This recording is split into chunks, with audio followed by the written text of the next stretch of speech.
Assalamualaikum warahmatullahi wabarakatuh. Jumpa Waalaikumsalam. kembali dengan podcast ISB. Pada kesempatan yang berbahagia ini, kami akan menanyakan atau bincang-bincang dengan ahli hukum tata negara. Beliau sudah doktor ya di tahun ini.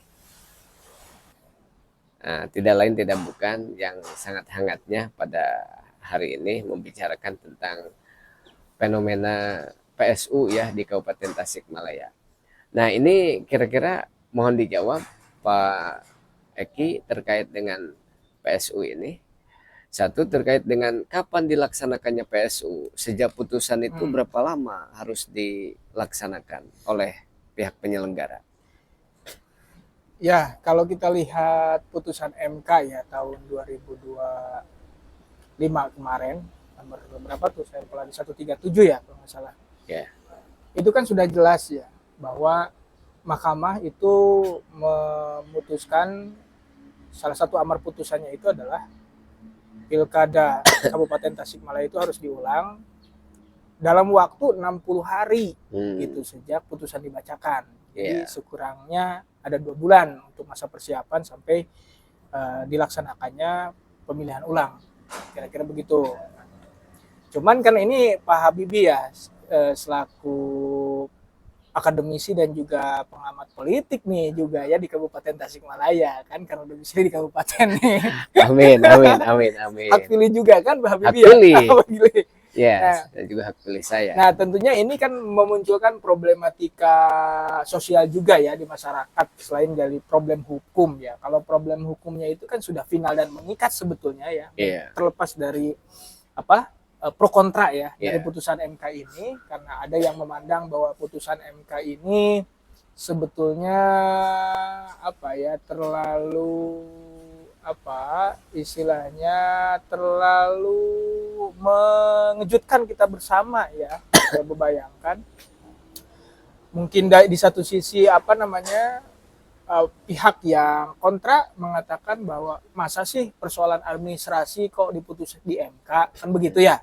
Diputus di MK kan itu harusnya sudah selesai di tingkat KPUD setidak-tidaknya gitu ya.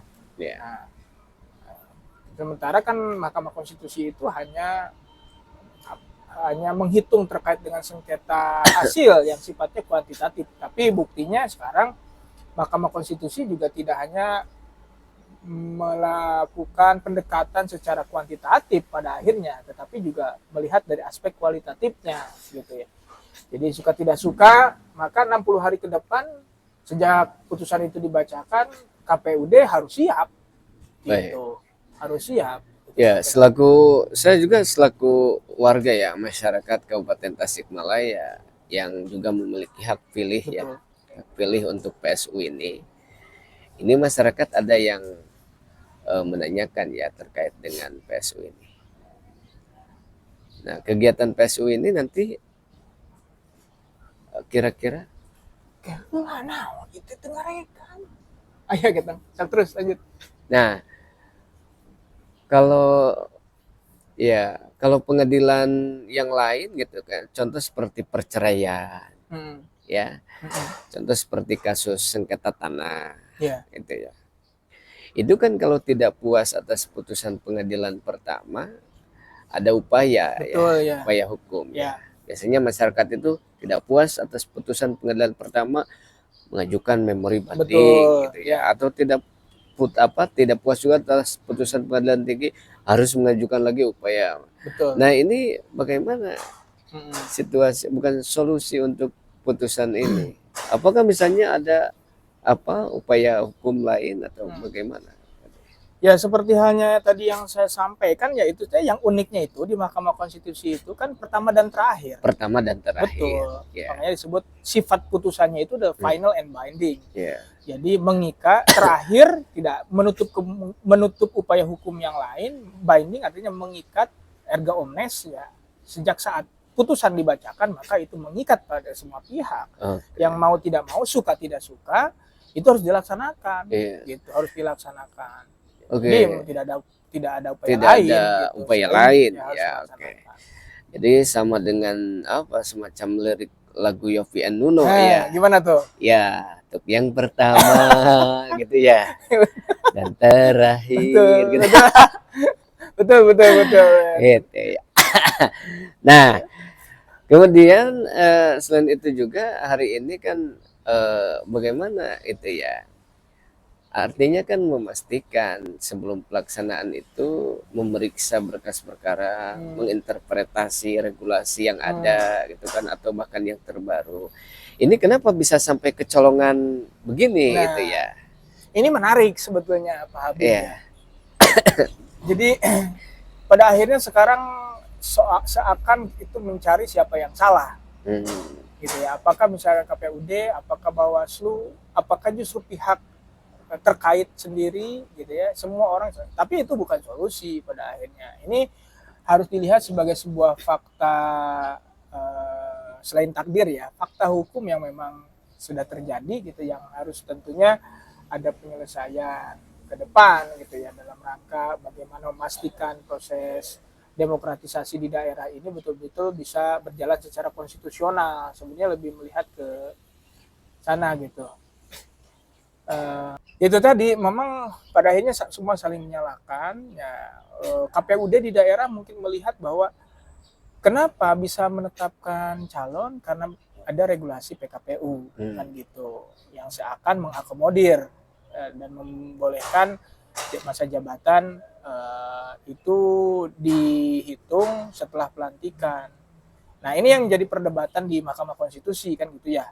Apakah masa jabatan incumbent ini dihitung sejak dia melaksanakan tugas sebagai bupati ya, berdasarkan apa, surat dari gubernur ya kalau nggak salah, yang dari radiogram, atau terhitung sejak pelantikan. Jadi itu ada spare waktu yang cukup lama juga, cukup panjang antara September dan juga Desember, yang pada akhirnya Mahkamah Konstitusi memutuskan dihitung sejak apa, sejak melaksanakan tugas sehari-hari sebagai bupati. Nah, itu jadi interpretasi yang kemudian ini dieksplisitkan dalam satu regulasi yang disebut dengan PKPU. Maka sebagian orang memandang ini kesalahannya di KPU pusat. Nah, dan akhirnya saling lempar dan sebagainya gitu. Nah, ini itu pada akhirnya, Pak. Iya. Oke. Pertanyaannya kan sekarang adalah mitigasi apa ya, dampak dari apa, kesiapan dari pelaksanaan putusan ini seperti apa kan di daerah. Muncul lagi persoalan, apakah siap nggak dengan anggarannya. Nah, bagaimana tuh Pak Habibie? Ya, kalau melihat anggaran ya, saya dapat informasi juga bahwa untuk anggaran dari pemerintah daerah Kabupaten Tasikmalaya katanya belum siap ya, karena tidak dianggarkan di tahun-tahun sebelumnya. Betul.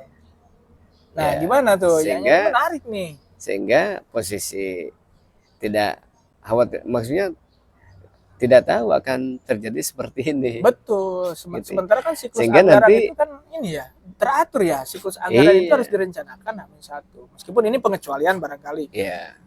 Karena pasca putusan ini harus dilaksanakan. Tapi pemerintah yang lebih tinggi harus ini. Nah, artinya support ya. Betul, pemerintah pusat atau bahkan provinsi juga harus bersama-sama memikirkan bagaimana skema penganggaran untuk pelaksanaan dari pilkada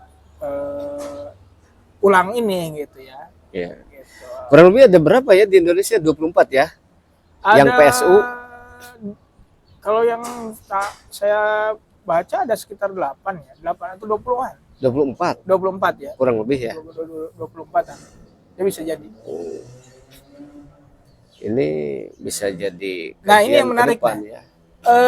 Di satu sisi pemerintah kita sedang gencar-gencarnya efisiensi anggaran, tapi pada saat yang sama ternyata kita harus mengalokasikan ya dana ya untuk pilkada ulang. Ya, itu kan bukan kecil ya. Bukan kecil kan gitu. Itu hampir berapa ya? Tahun kemarin juga, maksudnya 2024 pilkada hampir habis berapa ya? 143 miliar. Itu satu Indonesia atau satu kabupaten? Ya satu kabupaten. Satu kabupaten kan? Asik.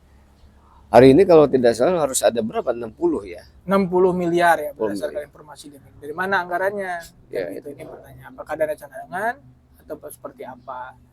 Nah ini gimana nih? Jadi paradoks antara apa ya? Bagaimana kita mengefisienkan anggaran? Di sisi lain kita harus menjaga marwah demokrasi. Mana yang lebih penting menurut Pak Habib nih?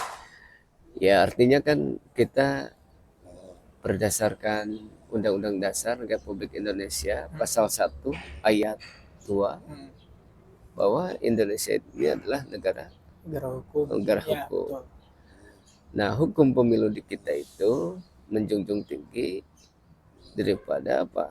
Sistem demokrasi. Betul. Karenanya itu juga sangat penting ya. Karena istilah demokrasi itu kan for the people, from the people, by the people, to the people, gitu ya. Ya artinya ini juga penting ya untuk apa? Untuk menjadi cerminan apa? Menjadi cerminan generasi kita ke depan, gitu ya. Artinya demokrasi langsung ini sebenarnya adalah sistem demokrasi yang sudah amanat daripada konstitusi. Betul. Meskipun ya konon katanya kita belum siap berdemokrasi ya. Belum siap berdemokrasi, tetapi juga konstitusi mengamanatkan kan gitu. Nah, bahkan ada wacana pilkada itu diserahkan kembali ke DPRD.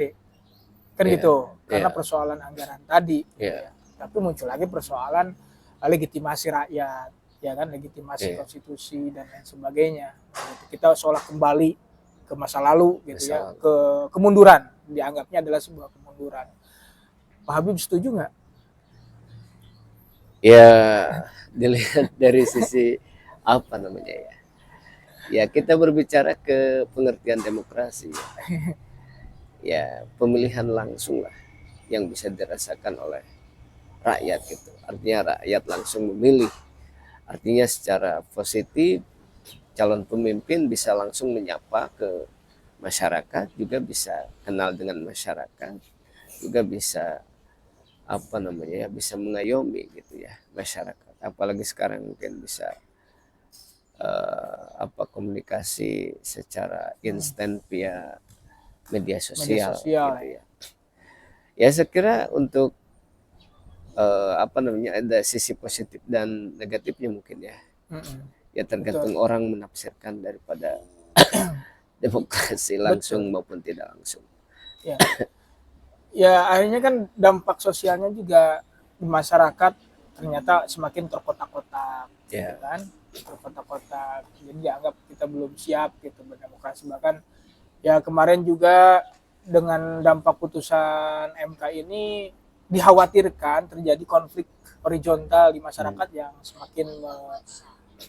semakin memanas gitu ya, sampai aparat kepolisian diterjunkan kan ya ke masing-masing daerah. Bahkan dalam amar putusannya juga disebutkan agar kepolisian memberikan jaminan keamanan gitu ya, keamanan ya, agar tidak terjadi chaos, karena ini yang dikhawatirkan terjadi chaos. Gitu ya, tentulah jelas ya. Artinya sudah menang, kemudian dia sudah berharap untuk dilantik, kemudian tiba-tiba dibatalkan. Pasti akan terkejut ya gitu ya. Pasti akan terkejut. Betul. Shock lah gitu. Shock pastinya. Nah, ya. Oke, untuk podcast pertama ini saya cukupkan dulu. Terima kasih, sampai jumpa di terima kasih. Akhir season. Assalamualaikum warahmatullahi wabarakatuh. Waalaikumsalam.